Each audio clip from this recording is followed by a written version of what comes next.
王建敏，乐清市中副主任中，毕业于浙江中医学院、北京中医药大学，乐清市名中医，温州好医生，全国中医学术流派杭州宣社儿科传承工作室乐清工作站负责人，杭州宣社儿科第4代传人，从事中医儿科基层临床工作35年有余，对儿童疑难病、常见病和多发病的诊疗具有一定的经验。8月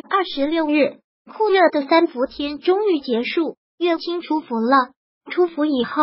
昼夜温差加大，孩子的呼吸系统容易出现问题，易发生感冒咳嗽。其实感冒咳嗽是孩子成长最常见的疾病，6岁以上的孩子平均每年6到8次，天气稍微变化，一下孩子就容易感冒。孩子一咳嗽，很多父母就给孩子吃药，其实在孩子感冒前，要先区分辨别是风寒感冒还是风热感冒，才能对症下药。另外，有时孩子咳嗽也有可能是积食引起，如何分辨风寒感冒和风热感冒？孩子感冒了，感冒冲剂、降火颗粒、清凉口服液一起上，甚至直接用抗生素，相信不少家长都是这样做的。其实感冒分为风寒和风热，只有分辨清楚对症下药，才能最快见效。王建敏介绍，风寒感冒是风寒之邪外袭，被体湿宣所致，表现为发热、头痛、鼻塞、流清气、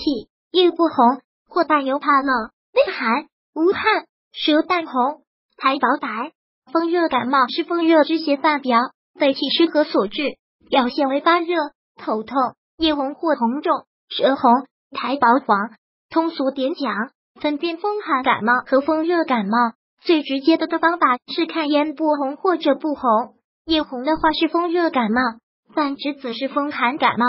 感冒初期时，家长不能乱用药。王建敏建议，风寒感冒时，家长可以给小儿喝点温开水或白米粥，帮助患儿微微发汗，解除寒气。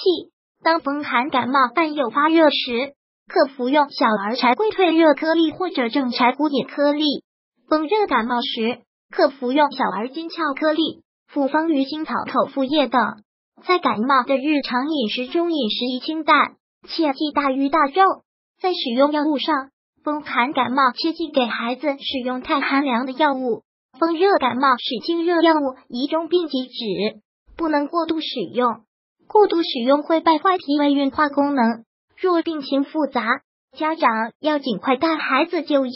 幼儿咳嗽反复警惕积食，小高今年3岁半，最近1个月反复咳嗽，夜间咳嗽尤其厉害，吃了止咳药，但效果不佳。王建敏介绍，像小高这种情况的小患者在门诊中占比不少。反复感冒除了没有积极持续外，也要考虑积食的问题，尤其是婴幼儿。积食引起消化负担过重，积食化热，咽喉、呼吸道了有痰有热，就很容易造成感冒，咳嗽反复，不易痊愈。现在很多孩子都养得过于讲究，家长生怕孩子吃不饱，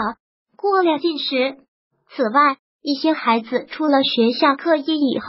还在外就读大量的学习班，导致身体压力过大，抗病能力出问题，随着恢复能力也变差。王建敏说，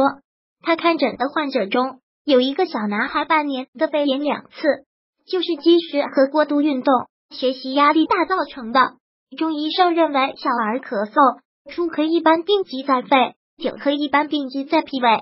加之结合咳嗽时间特点及舌脉情况，综合确定为脾胃机制引起的咳嗽，故而重点在疏通脾肺气机，消积止咳，方收良效。在此也提醒各位家长朋友，对于孩子的饮食用量一定要加以控制，以免造成积食，引发疾病。王建民也教各位家长判断孩子是否积食的方法，可以观察孩子的面色的，若面色萎黄、口气重、吃很多是形体消瘦、舌苔厚腻、咳嗽时有黏痰等情况，基本上可以确定是积食引起的。光吃感冒药和止咳药难以根治，需要尽快就医，对症下药。平时注意保健，在换季的时候，孩子容易发生感冒咳嗽的问题，为了让孩子少受苦，平时就该保健起来，可以适当让孩子多进行户外运动，但不能过度运动。同时注意春捂秋冻，穿衣服的原则以手心温热，后背不出汗为宜。同时家里注意保持空气清新，定时开窗，通风换气，少喝罐装饮料。夏季尤其注意不要贪凉，少吃或不吃冷饮。如果喜欢本视频，请分享并订阅本频道，别忘了按赞哦。